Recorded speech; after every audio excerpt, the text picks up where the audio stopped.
Okay, you, That's why I was asking if Mr. Shouse concluded his case, because I thought that would be a good opportunity to also. I didn't think that Have the through motion myself. for directed verdict. I So, didn't realize yes, there were all more right. questions. for the Okay, record. so you would like to make a motion? Yes, Your Honor. Okay. Your Honor, in this case, we have two charges. We have the charge of operating a motor vehicle under the influence, and we have the charge of possession of an open container in a motor vehicle. And I would like to tackle those in order of, I think, maybe ease or obviousness for the court. So I'd like to start with the charge number 2, possession of an open container in a motor vehicle. Now, I did not hear from the officer or the prosecution on direct, and the officer did not testify to Mr. Abdikarim having any possession of any open container in his cab. That testimony did not come in. I don't even know what else to say about that. It was probably the shortest motion for directed verdict I've ever made, and I would ask that the court strike that charge. Okay. And let me I understand, that's my motion. Respond to that, and then we'll. Motion for directed verdict on the open container. Okay, and your response, Mr. Shouse? That there was testimony that there was an empty Everclear liquor bottle that was right next to the seat, Judge. The seal was broken on it. It's one of those things that's an open container, Judge. Well, the trouble is, I don't think our officer testified to that. It's in the citation. No, I believe he testified to that, Judge. Oh. He talked about the fact of where it was. No, he did not. No, I take that back. I think Mr. Foreman talked about where it was. Mr. Forman in did. opening. And how it got there. So, yeah, we never, with the detective here, the testimony, we never got back into the truck, after. That's true. That's fine, Judge. Just Okay. go ahead and strike it. I'm not Okay, gonna so argue that's, that. yes, fine. okay, so that's sustained. Thank you, Your Honor. And with respect to the the first charge, the remaining charge, operating a motor vehicle under the influence, and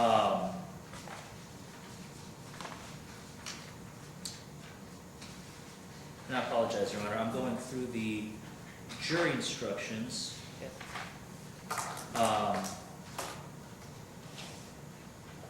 Is the only paragraph referencing DUI instruction number 1?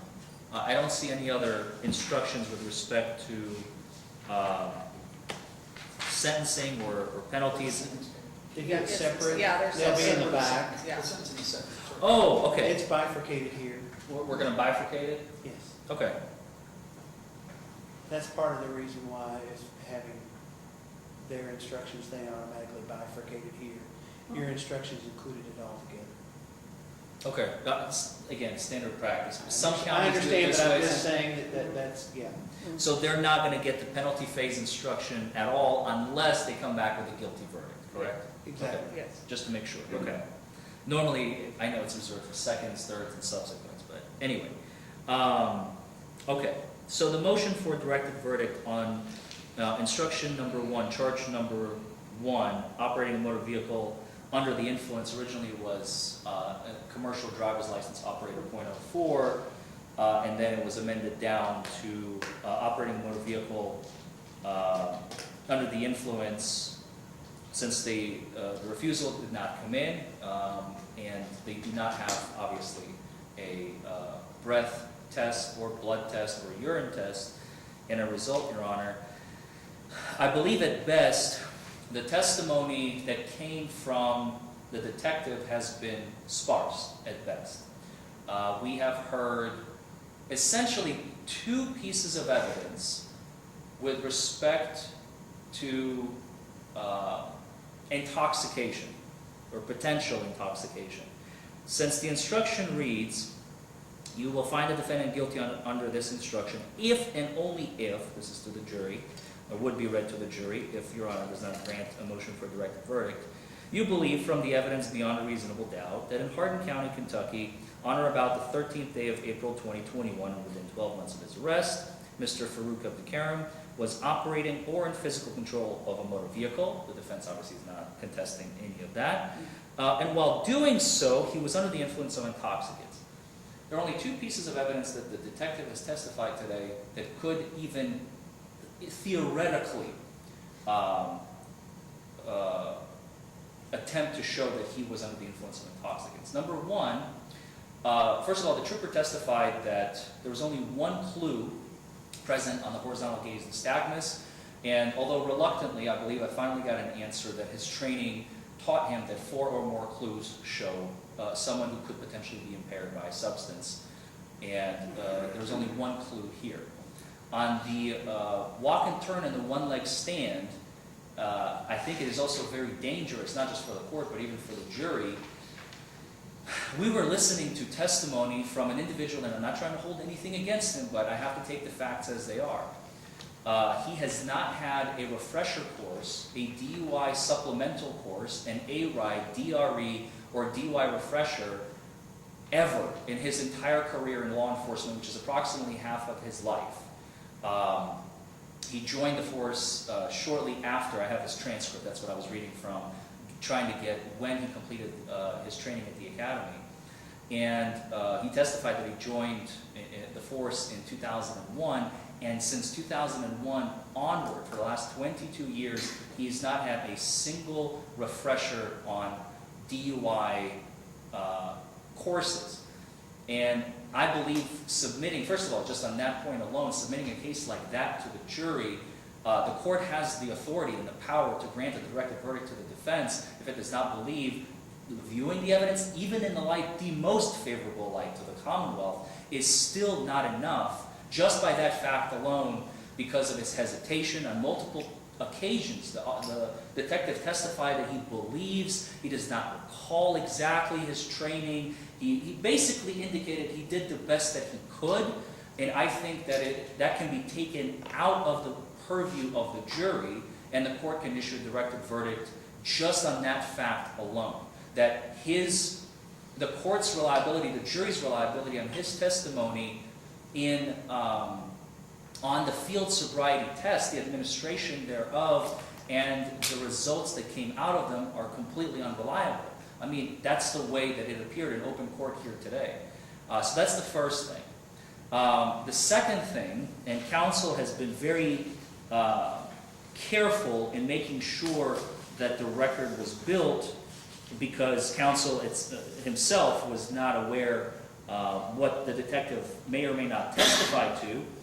The detective testified that he did not know, nor did he see, nor did he hear slurred speech, no bloodshot eyes, no flushed face, no staggering, no throw up, he didn't puke, he did not use his vehicle for balance, he fell one time when he was coming up the hill and it was an uneven surface. So in counsel's opinion, I think that is quite excusable. There was no smell of alcohol.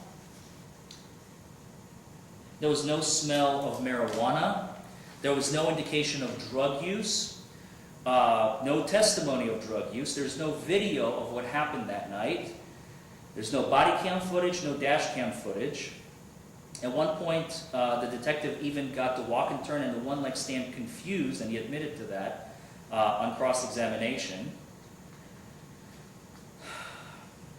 We have a second officer, which I understand may or may not be with whatever department they were with at the time. It's been a couple of years. But the Commonwealth sometimes can procure even retired officers or officers with other departments in other states. They failed to do so, and bring Officer Hedges, I think, would have been in the best position as a law enforcement agent who was there to either supplement or contradict. I mean, we don't know, we will never know because he wasn't here, what Detective Cook has testified to.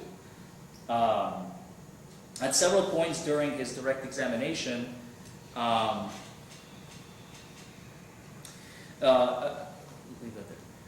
several points during his cross-examination, the detective even made note when, both on direct and on cross, when questions were made about his training, his responses were always, if I recall, or if I recall correctly, if I remember correctly.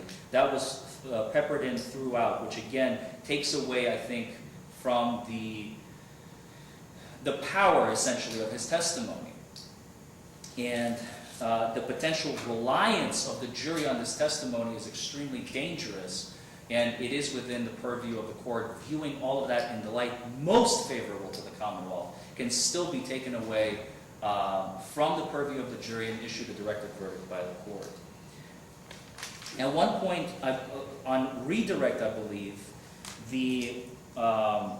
Mr. Shouse asked a question about, well, sometimes if you see a fact that's not important, you don't write it in the citation, or you don't write it in your notes, and the detective all but admitted that sometimes he does omit facts from his investigation. He said that on the record. The prosecution further, and counsel had the option to object, counsel chose not to object. At the beginning of the direct examination, when the detective was first placed on the stand after lunch, there was testimony, it was clear hearsay testimony, but counsel did not believe that it was damaging in any way, shape, or form to the case. That is why I did not object. That was intentional, because my co-counsel even made a note that I need to wake up, but I was very aware of what was happening in the room. The detective testified that he spoke to some construction people or construction individuals who were there nearby, and they're the ones who called him to let him know, or called dispatch, and then dispatch sent him to investigate the scene of the crash. None of them were subpoenaed. They're not here in court to testify about how Mr. Kareem looked, how he acted, how he smelled, nothing. That is the first point. The second point that the Commonwealth does have and introduced into evidence was that he was, quote, acting erratically, end quote. Erratic behavior, I did not hear any testimony from Detective Cook that erratic behavior pursuant to his training is linked to impairment, intoxication, or anything related to DUI detection and enforcement. People act erratically for various different reasons.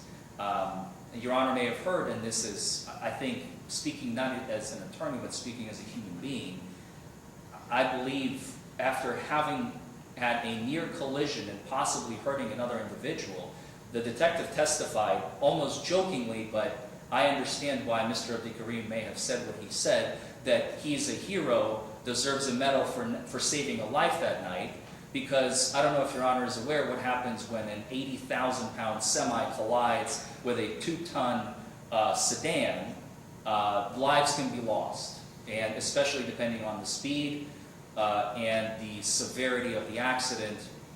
And Mr. Kareem made evasive maneuvers, and he avoided the collision, which I also think goes to the state of mind of his sobriety for the court and for the jury, that he, but for him being stone cold sober, he would have not been in the best possible position to make the affirmative, clear-headed determination that evasive maneuvers need to be performed in a timely manner, and thereby avoiding a collision with another vehicle, colliding with the guardrail, ending up in the field.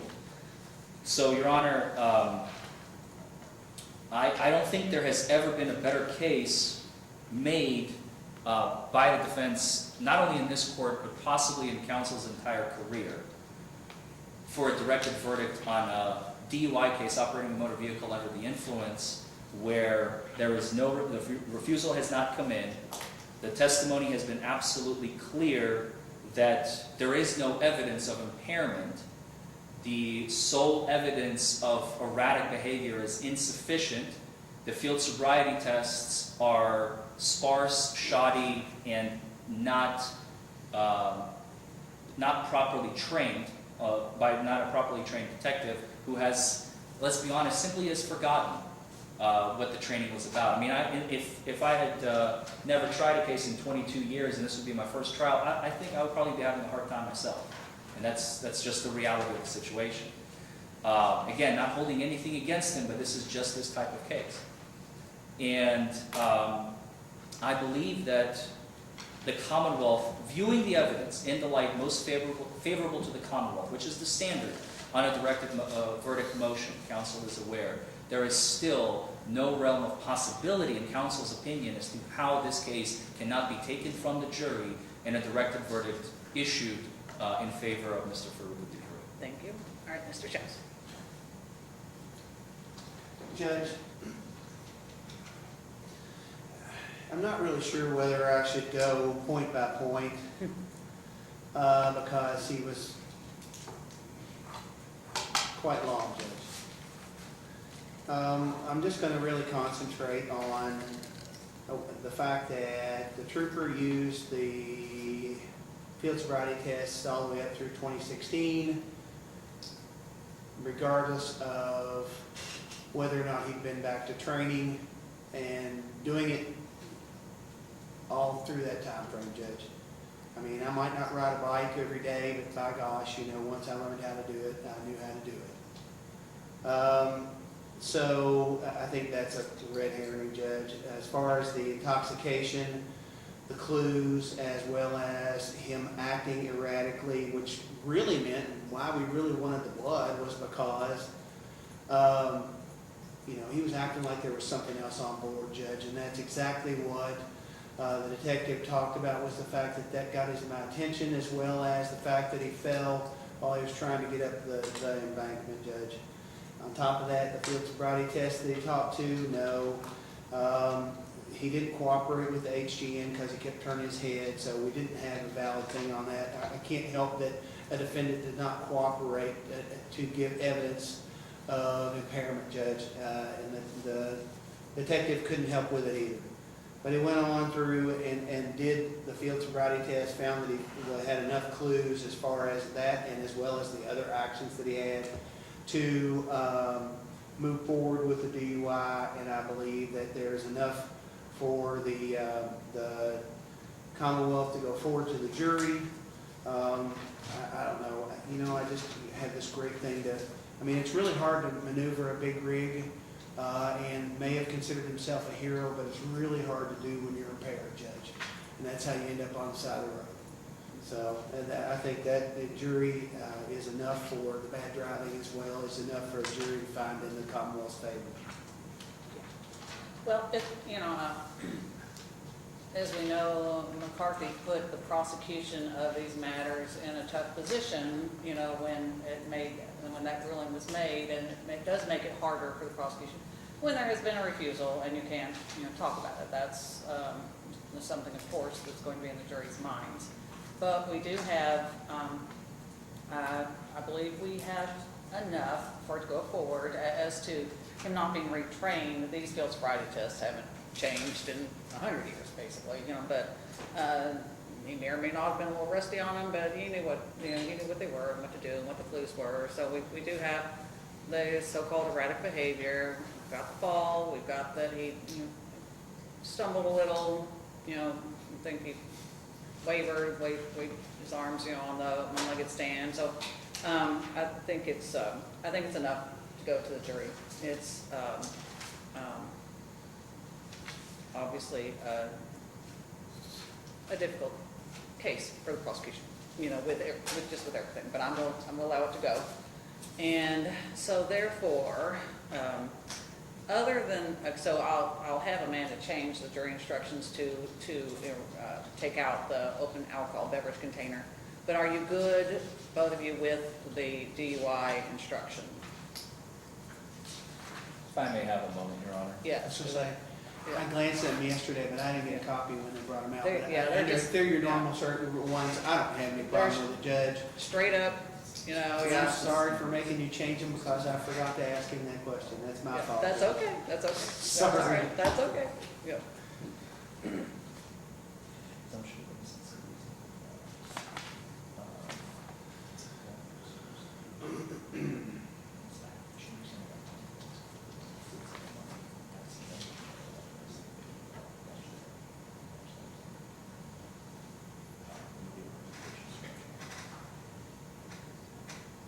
I understand.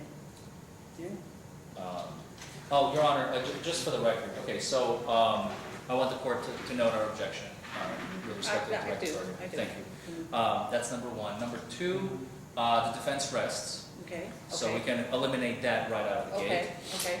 And number 3, before we get to closing arguments, because that's all we have left between that and deliberation, Yeah. I have some PowerPoints that I intend to use, since I have some slides that reference the jury instructions that I have tendered to the court. Sometimes they're granted, sometimes they are not. In this case, they were not granted, so I just want, again, only for the record, I want to make sure that our objection is noted, that the defense, although we are going to consent to the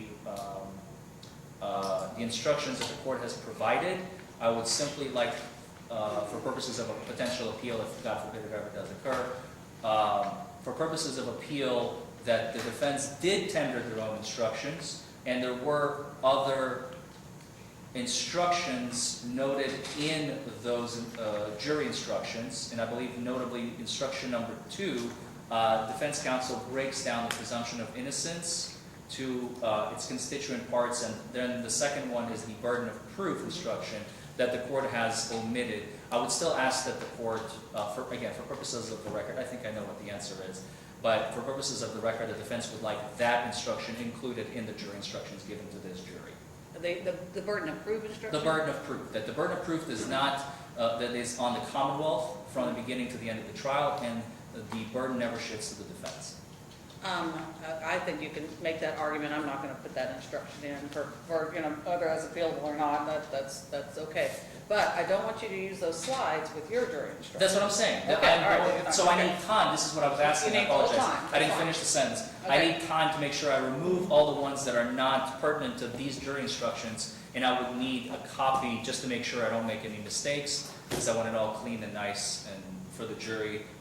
So once we have the final copy of the jury instructions from the court, I will work on that. It shouldn't take more than 5-10 minutes, and we'll be ready for closing. And it'll take a few minutes to change the instructions too. Okay, yeah, that's what I'm getting at. Yeah, So yeah. we should be ready to do closings, I'd say around 3:45, no later than. 3:45. Maybe sooner. Half hour. You need a half hour? Well, Because we I don't think even have the instructions. we don't have the So it'll be time instructions. for them to do it, plus 5 to 10 minutes for us to type everything else up and then get everything back in here. might be 3:40. I'm splitting hairs here, Your Honor. Okay, well, move as quickly as you can. I shall. I'll go get Amanda right on it. We're not in the evening hours yet. What? I promised you that, didn't I? Yeah, you did promise that, so it's gonna be up to them if they stay back there too long, yeah. Yep. Or if your closing is an hour and a half. No. All right, I'm just toying with whether I'll just call them back in to tell them what's going on, or, you say no? Okay. Yeah, but if you want to send the mailer out, say they're preparing, further, the deliberations or something like that, and just, Yeah, you can send them out that way and let it go, at least they know we're doing something. So they're not just sitting around waiting. yeah, getting frustrated, The so. most frustrating part is to not know. However, Is it 2 minutes or 20 minutes or 2 hours? Okay, tell them, all right, is this acceptable? That we expect to reconvene at 3:45 and proceed with jury instructions and then closing. Is that okay? yes, I would just say reconvene. Reconvene. They don't know all the details. Okay, all right. that's fine. Okay. Can do that.